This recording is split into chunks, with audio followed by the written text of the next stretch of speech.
Hello and welcome to an episode of the Crude Report, the APAC Series. I'm Adam McCarthy, the VP of Crude Oil for Asia Pacific and the Middle East, and I'm joined today by Fabian Ng, our crude editor based out of Singapore.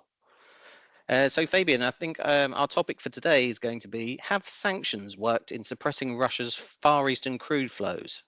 Yes, Adam, thanks.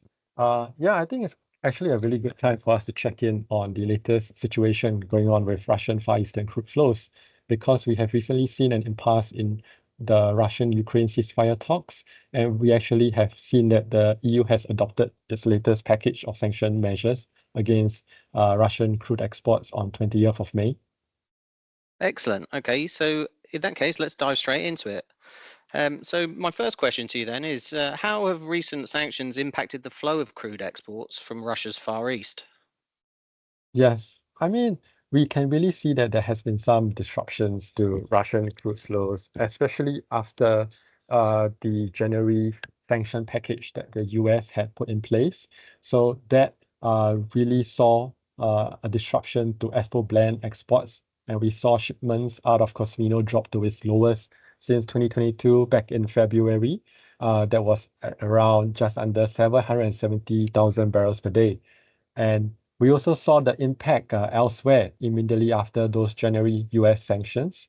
We saw that regular buyers of ESPO Blend and Sokol, which are the refiners in China and India, they actually were really worried about that impact back then, and they turned to alternative supplies because of the fears of supply disruptions. So this boosted values of other crude, such as, for example, from sour crude from the Mid East Gulf. I see. So does this mean the sanctions have been successful in restricting the volumes of Russian crude that have been exported? Yes, I think there was some initial success, if you will, in seeing the volumes drop. So, like I mentioned, back in February, we saw, ESPO blend exports drop to its lowest since 2022, right? But very quickly thereafter, I think we have seen that exports have recovered after that initial shock. I believe that we have all observed that workarounds have been found, allowing essentially the market to sidestep these sanctions. So while the US blacklisted around 180 vessels back in January, this included 40 Aframax ships that were used to ferry crude out of Cosmino. But since then, there have been sufficient replacements found to keep flows going. And with this influx of ships that are not subject to US sanctions, this essentially replaces those blacklisted ships and allows seaborne ESPO blend exports to essentially recover steadily. And we actually saw it climb to its highest on record last month at around 1 million barrels per day. I see. But are there sufficient ships to replace all these blacklisted vessels? For now, it does seem to be the case because, roughly speaking, we can count that there's about 40 odd Aframax-sized cargoes being pushed out each month out of Cosmino. So the amount of ships not subject to US sanctions that have joined this route, there's sufficient ships to load these 40 plus cargoes each month. And this is actually already testing the current export capacity at the Cosmino terminal. So I think that the balance is about right. Okay. Yeah, you mentioned workarounds earlier. Do you see that there's other workarounds happening at the moment? Yes. So I think we have been using the example of ESPO blend. So in that case, it's a pretty straightforward case where they're essentially replacing blacklisted ships with those that are not subject to the US sanctions. And so that's a clear-cut one-for-one replacement, and that's allowed crude flows out of Cosmino to continue. On the other hand, we have also observed that exports of Sokol crude has also recovered after that initial shock, but it's using kind of a different method to sidestep the sanctions. In the case of Sokol, they actually require the use of specialized vessels to load at the Castries port, where the grade is exported from, because of the challenging icy conditions there. So they need really ships that are, designed to be able to lift in those terminals. At the same time, these same ships have been targeted by US sanctions, so they are essentially blacklisted. So they cannot be used to deliver cargoes to their eventual destinations. But because they cannot be easily replaced because of their specialized nature, a new pattern has emerged in the past few months. So instead of replacing them, these ships are being used to engage in ship-to-ship transfer operation, or STS operations, to transfer the cargoes to other non-sanctioned ships. And by doing so, this allows that cargo to be transferred onto a unsanctioned vessel that can then transport it to its eventual home. And the other interesting trend that has happened is that actually STS operations for Sokol crude is not new, but previously it has always been done offshore Korea before it then travels to its destinations in India. But for now, in the past few months, we have seen that all STS operations for Sokol crude have taken place near Nakotka, which is actually really near Cosmino Port, and it is just a few days' journey away from the Castry. So this just means that those specialized tankers that I was talking about that loads at the Castry, they can just take that short journey to Nakotka, do their STS transfer there, and then shuttle back to the Castry to load yet another cargo. So this allows, exports of Sokol crude to really continue smoothly, and that's the other workaround that the market has found in order to circumvent these sanctions. Okay, thanks, Fabian. And how has all of this affected prices then? It definitely had an impact on freight rates. So Cosmino freight rates have actually fallen really steadily from reaching a peak in February. So the lump sum cost to ship an Aframax of ESPO blend from Cosmino to North China, which is the main destination for the crude, is now about $2.15 million. This is about 32% higher than 10th of January, which was right when the sanctions were introduced by the outgoing Biden administration, but it's now sharply down from a peak of around 4.5 million reached at the end of February. And this is really because of that big influx of unsanctioned ships that have now joined the route. At the same time, on a FOB Cosmino basis, the price for ESPO blend has also essentially recovered somewhat, because right after the Jan sanctions were introduced, those supply fears that I was telling you about, those concerns, those worries really dragged down the price.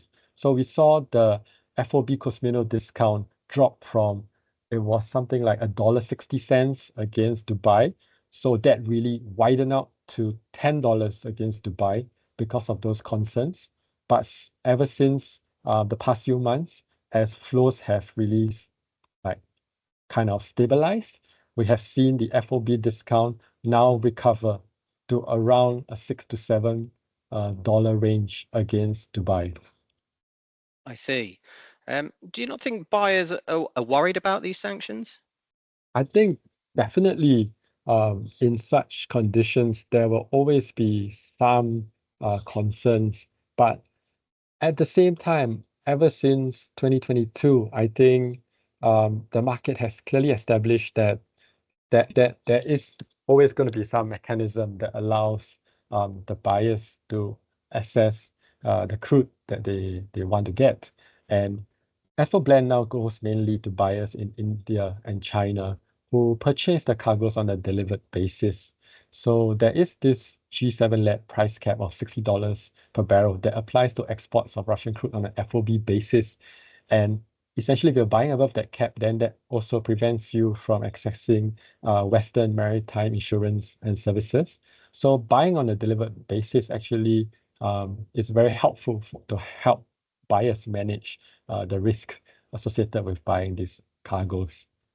At the same time, ESPO blend has always been popular with Chinese refiners, particularly the independents based in Shandong province.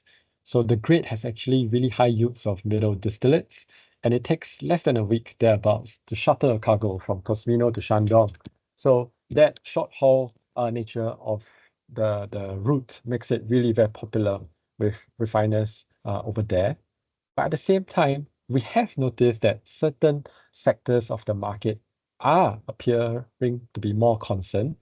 For example, ever since the Jan sanctions, we have seen that the Chinese state-owned firms have been much more careful because they are more wary of these sanction measures. they have been buying less of ESPO blend in comparison to the independent refiners. I see. And are all these, these buyers, are they actually able to absorb all these exports? Actually, I don't think so because, for example, let's use the latest trading cycle for ESPO blend.